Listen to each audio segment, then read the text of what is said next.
Hey everyone, this is Tom with Fresh Vintage. Today we are replacing an O2 sensor on a 97 Toyota Corolla. But first we have to actually get the car up to the top of the hill, and that's what I'm doing right now. What's up? Let me finish backing this up. Now, as a quick recap, Jay said don't hit the Accord, but he didn't say anything about brushing that bush over there, so we're good.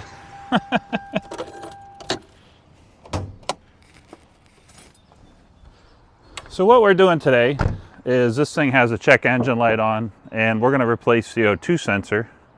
And I point, like you can see the O2 sensor. So let me show you where it's at here. If you look right down here, should be pretty easy to get to. And let me put the hood prop up. Thinking about an O2 sensor, if you have already done this before, you know the drill. Feel free to go watch one of our other videos. But if you're asking, what is an O2 sensor? Why am I replacing it? And why is my check engine light on because of it? We're here to answer all three of those questions. So let's get started with actually scanning the code to see what code is registered in the computer. Let's go do that right now. So starting off here, we are in the 97 Corolla, and we're going to read the codes in the actual computer. It's going to go through the different protocols. Quick shout out for the AutoLink AL319. We have a separate video on this on our other YouTube channel, Fresh Vintage Garage. So if you've not seen that channel, definitely check it out. But you can see it says we have three codes, and the first two, whoops, let me hit the right button there. There we go. First two are O2 sensor codes. So if you stop and think, it says bank 1 sensor 1, and then this one says slow response bank 1 sensor 1. So it's pointing to the first sensor. And if you think about a car after like 1996 and newer, they have multiple O2 sensors. Some cars actually have 2 catalytic converters, and thereby they would have multiple, potentially up to 4 O2 sensors. So you would possibly see bank 1, sensor 1, or sensor 2 through 4, so on and so forth. So let me go ahead and exit out of here. We won't delete the codes out of here yet. What we'll do is we're going to go out and actually replace the O2 sensor, because all signs point to the O2 sensor being bad and having faulty readings. And also there's another super common code that didn't trigger here, but P0420 potentially can be another code that ends up causing an O2 sensor replacement to happen. But let's go outside and we'll take a closer look at the O2 sensor right now. So we have the O2 sensor, the old one, still installed. We have a 22 millimeter wrench here. You may not have a 22 millimeter. It's kind of an oddball size to have in your toolbox for regular day-to-day use, but you can hit up your local Harbor Freight, Advanced Auto Parts, or CarQuest store. They actually have these and potentially a O2 sensor socket. It's like a big, thick-walled, heavy-duty socket specifically designed for this purpose. And it even has, you'll see it on the screen here, it has like a cut on the side of it to accommodate the wire for the O2 sensor. Real simple here. Every car is going to be a little different. In this case, I'm going to take this and take this clip and push on it, and then pull. There we go. So there's the end there. And this is where the socket comes in handy, because you can see the angle that I am dealing with right now. Let me show you the real life reality here. But we were able to get this on here and actually get it broke free just a minute ago. So I'm just going to do this one more time. And you can see I can barely get the wrench on there. But I'll set that over here. And that looks and feels loose. Oh yeah, we're good. Now, if you've never done this before, you may ask yourself, why does it feel like it's like getting tight, then loose, then tight, then loose? Exhaust is kind of a different breed of animal to deal with. Here's your O2 sensor. It looks fine, I guess, on the outside looking in, but this is giving faulty readings and or like quasi-faulty readings. And what I mean is, this controls, along with the computer, it controls your air-fuel mixture ratio going to the engine so that it's not too rich or too lean. It's called a stoic, I can't remember, it's something Stoic. I can't remember the name of it, but it's 14-to-1 air fuel mixture is what you're looking. Stoichiometric. Thank you, cameraman. Appreciate that very much. Stoichiometric. We'll put that on the screen. It's about this long. So thinking through all that, this works in parallel with the catalytic converter to help give your car springtime fresh exhaust, so to speak. But knowing the catalytic converter can potentially go bad, this is what a lot of people point to. They say this is the cheap fix because this thing is, you know, definitely less expensive. Catalytic converters can easily get into several $100s. Some of them literally are several hundred, if not like $700, so to speak. But so we're going to pull the new one out of the box. We'll compare the two, show you what they look like. So new one and old one, and you know, looking at this, there's not really much you can look at and say, hey, this one looks good or this one doesn't. They all kind of look white on the end there because they're dealing with the exhaust. But this one's a tiny bit longer than the new one. But the key thing we wanted to point out is make sure you take the time to make sure these match. You should have bought the right one in the sense that if you didn't buy the right one, this is where you're going to realize, uh-oh, because it's not going to work. Thinking about NTK brand, we'll leave a link for this in the description of the video you're watching, but thinking about NTK, really solid brand. There's other brands like Denso and whatnot, but something that they put in the box that if you just threw that out and didn't pay attention to the instructions, there's a little, it's like not grease per se, but it's actually thread lube, so to speak, to help get a good solid seal in there so it doesn't also freeze, like basically heat weld itself into the O2 bung on the exhaust fitting there.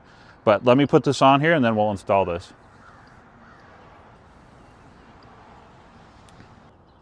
So I'm not going to put all of this on here. That, my personal opinion, feels like that's too much, you know, but I'm sure there's an engineer somewhere that said you got to put X amount of percentage on there, blah, blah, blah. But we're going to give it the, that looks good to me, diagnosis. And we're going to not touch 10,000 things as we go down here. Ideally, you want to just fit this directly into the bung here. Give it a little bit of a tiny wiggle here just to get it started. There we go. And you'll know once it goes in. This will feel a lot smoother going in with that lube in there versus it when it came out. It'll feel really, really seamless. Now, I can't sit here and tell you how tight is tight. The manual, the instructions possibly will tell you that, but I'm going to get the wrench on here. There we go. I can tell you, let me show you the old one real quick. For the folks that have never done this before, there is a crush washer on here. And so that's helping you seat cleanly and consistently and not binding up inside the O2 bung here.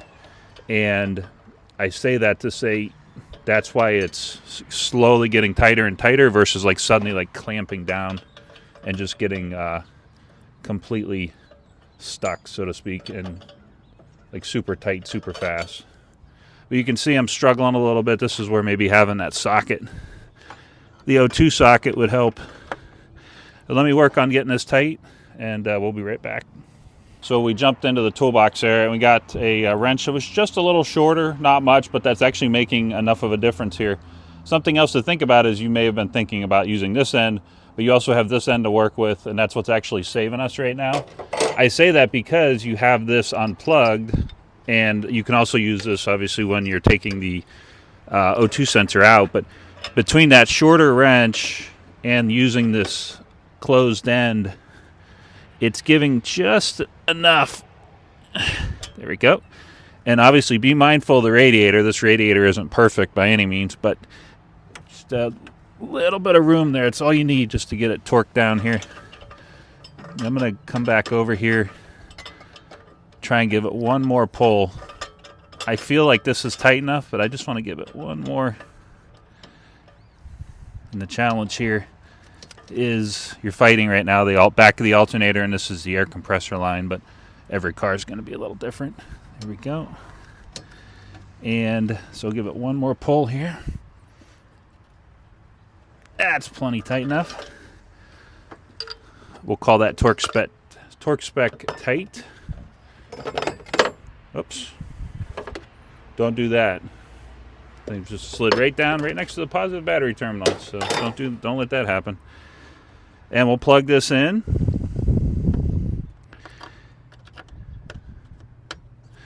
There we go. Now, this was a little longer. I'm personally not a huge fan of this touching the radiator just because. So I might push this down here a little bit. Just be mindful of that when you're not just doing, because if you had a fan here, you'd have to obviously be contending the fans over here. But let's go in and check the codes here. Let's go do that right now. So jumping in here, we can see that the code deleting fairy has visited us, and it'll show you that there are no codes in here. No codes. And let me show you the I am readiness here. There's an I am readiness button on the specific one, but you can find I am readiness in the software on most all these. So I hit that.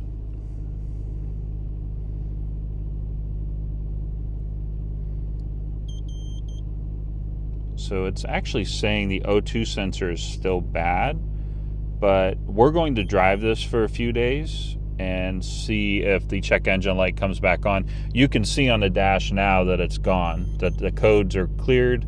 We'll see if any O2 sensor related codes come back on, and we'll do a quick follow-up here at the tail end of the video. But so far, this seems like pretty cut and dry. We replaced the O2 sensor, and we're not showing any codes at the moment. So it's been a few days, and we're going to just jump right back into checking to see if any check engine light codes popped on. The check engine light itself is not on. Sometimes there'll be pending codes in here that won't trigger the check engine light, but all that to say, let me read codes and stored codes. Okay, so that's good to see. And let's go back to pending codes. So that is a EGR code. That's a pending code, but that's a whole separate system. All that to say, just keep an eye on your car because it's good now. It's been a few days. I've had check engine lights pop back on after, let me turn the car off here. I've had them pop back on after about 2 weeks, give or take. But I feel like knowing that the O2 sensor code that we had, that we licked it, so to speak, with that O2 sensor replacement. Definitely take care of your car. It's cheap, easy way to keep it on the road. You don't have to pay a mechanic. You can do it yourself, and you got this. So with that, if you like classic cars, if you like keeping your cars certified fresh and fixed up, if you like DIY tech, if you like scooters, if you like racing, Fresh Vintage is your channel. Please like and subscribe, and thanks for watching.